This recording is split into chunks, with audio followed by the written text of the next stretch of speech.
Rubbish at this. Jesus, I couldn't catch herpes. I couldn't catch herpes in Bangkok right now. What's going on here? Oh, I know the answer to this. Go on. Hey, who's the toughest person you've ever come up against? What, in competition or in training, or what? Just in general, or like I've just met? I don't know. The guy in prison who tried to rape me. No. First of all, toughest guy in competition. Fuck. It depends whether, you can define toughness by, just how hard it is to compete against someone, like who kicked your ass the worst. Yeah. But you can define toughness by just like how literally tough this fucking guy is. Like he doesn't give a shit and he's willing to just mentally fight through everything. The hardest guy I've competed against is probably Claudio Calazans, which is a bit of an obvious answer. He's pretty, he's current weight and absolute ADCC champion, as well as a multiple world championships, gi and Nogi. But yeah, I was just a little kid. I fought him at ADCC and got fucked up real bad from him. It was quite. I was. Is that 2011? That was 2011. I was 20. Yeah. I just got my brown belt. And I qualified for ADCC, and it was a hell of a weekend. drawn. That was a great. Wasn't that a great weekend? Hell of a weekend. That was awesome.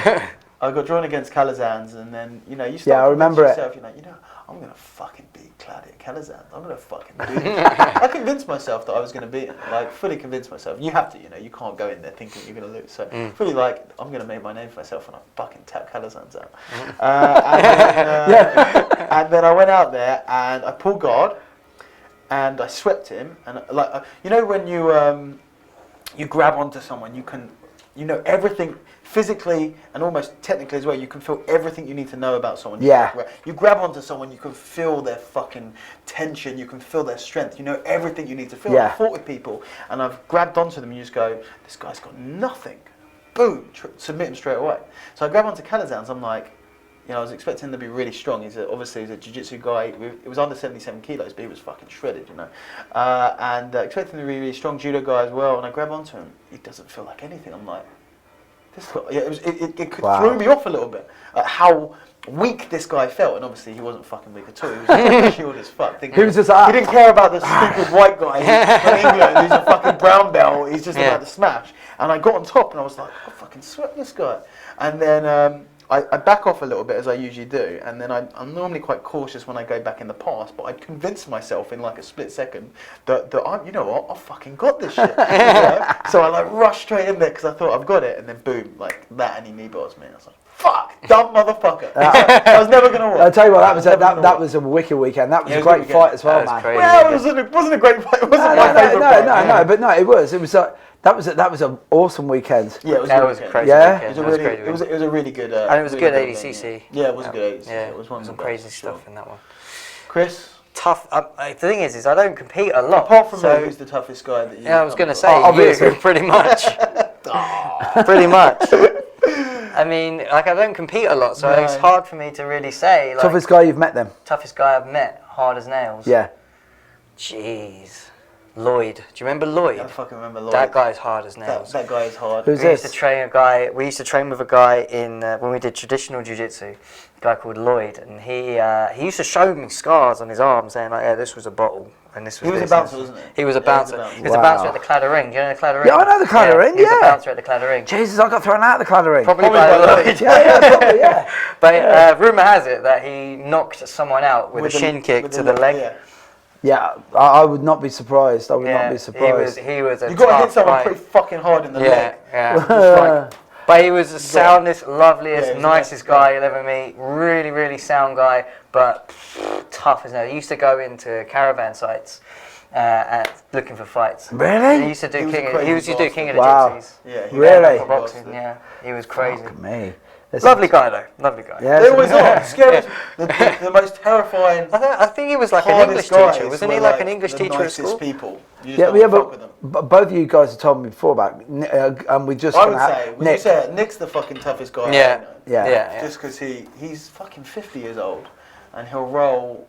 You know, he'll just roll with anyone, and his injuries. You know, I've known Nick for like 10, 11 years now, and it's just every time it's a different injury, and those old injuries haven't healed. No. It's just been new ones. He's just compounding on them. It's like foot, then neck, then shoulder, then arm, then elbow, then foot, then knee, then hip, then head, then and it's just they're cumulative. And he's like, oh, my knee's Yeah, but he still, his still whole goes. body's fucked. You know? Yeah, but he still keeps He going. had knee surgery like 2 months ago. I had to fucking kick him off the mat the other day because he was trying to roll.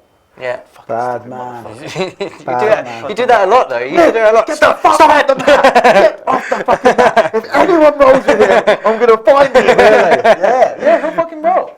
He's crazy. So he's just a tough bastard, and he's fought weight division. He walks around at 75 kilos, something like that. He's not a big guy. He's tall and when he's in shape and he's training, he's fucking shredded. He goes crazy, super. When you talk about toughness, super strict diet, stupid mental toughness. Yeah. This is the guy who, I'm 90 kilos. I've got to cut down to 70 kilos in 2 months. Okay, fine. I eat 200 calories a day. He'll do it. And he'll roll. And he'll do it for 4 hours. For and 1, 2, conditioning. 3 hours a day. When we were getting ready for Brazil, remember how ripped he was when we were getting ready for Brazil? It was Brazil. It was crazy. He'll drop 10 kilos in 2 weeks. Jesus. He's tough. Yeah. Yeah, he said. He'll do stuff that other people won't do. And then back before we would, Villain was a thing. We were with Andy at all. I remember he used to do like 5K on the row arm, 5K. Yeah. Run a lot. He comes from a boxing background. Yeah, So he used to a lot do of running, a lot of rowing. Lots of bag work and stuff like that as well. Yeah. Tough man. I'll tell you what. I just like the story because the Japanese jiu-jitsu, I did some in Germany, and in England it was never a real big thing. You got a couple of guys, but there was no killers. Yeah. And then as soon as you boys, especially Chris, when you and Nick got in there, and then next thing you know, it's like this. Wait a minute, but you were wearing pajamas, but like. Yeah. Now you've turned into like a legit killer. You know what I mean? So I think he must have just always been a killer. He just needed the right. He was boxing. He's had like 40 amateur boxing. Yeah, it was something like that. He's he hasn't got any cartilage. You push his nose, just goes straight in. He's got rubber nose. Really? Yeah, the guy hasn't. The guy started jiu-jitsu when he was 35, but he was doing submission wrestling. He was doing boxing. Yeah, he was doing. He's been doing shit all his life. Yeah, he was way ahead of Cambridge. it. Yeah, with me. It has to be Neil Simkin. Yeah, because I see him every day, and it's just literally, he is a killer. I've met loads of stuff. There's one guy you're on about the cloud of ring. You're on about the knocking somebody out with the shin kick, right? When I used to train with Terry Barnett, we had a guy called Jim McCafferty, and he's a guy I still maintain that he put the icing on the cake with the tinnitus for me. Yeah. He hit me with his shot, and I was like, fuck. Yeah, and like when your bell gets wrong, but he kicked me once, and he kicked me in my left leg, and the bruise came out on the other side of my leg. He just punched. He kicked the bruise through. Yeah, it was just like chi. It was just like chi. He did that, but Neil Simkin again. He's like Nick. He's mentally tough. Yeah. It's like, and you go in there. No, you can't. And it's like you go in there. You go in there, and I couldn't outrun him easily. Yeah. And he knows where I live. Yeah. And the other one as well is it's like, and he doesn't give a shit. He's one of those guys that when you walk in through the door to the gym, and the first thing he'll tell you is, I don't want you to be my friend here. I'm not even supposed to be your friend. Yeah. I'm here to get the best out of you. And if you hate me, so what? Yeah. And well documented fact. Yeah. I live 4 junctions on the M6 away from the gym, right? And 5 actually. And I make at least 10 excuses per junction how I could turn the car around, especially on Friday nights, because you walk in there and it's just, yourself, there's, especially in the BJJ now in this country, you'd be hard pressed to go into a gym where there isn't at least 3 to 4 proper legit killers. Oh yeah. If they're doing it. But then what you do is you walk in and nearly every gym is the same. It's like 15, 20 guys, and then you get a load of white belts coming in. They've got 2 or 3 stripes on, and they're now gunning for you, and they are. Yeah. You know what I mean? And they're not easy, at all, man. No. Now, so for me, Neil Simkin. But having said that, he's a scary dude. The rubber Bandido is a scary dude. And the thing is, Dan's like 6 years younger than me now, and that.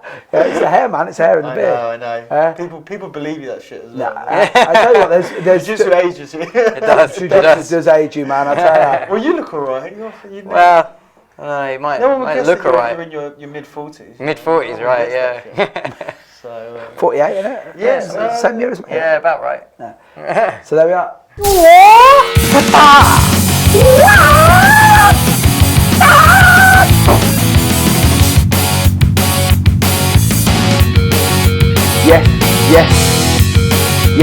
Yes. You can't try and grab it where it is. You've got to grab where it's going.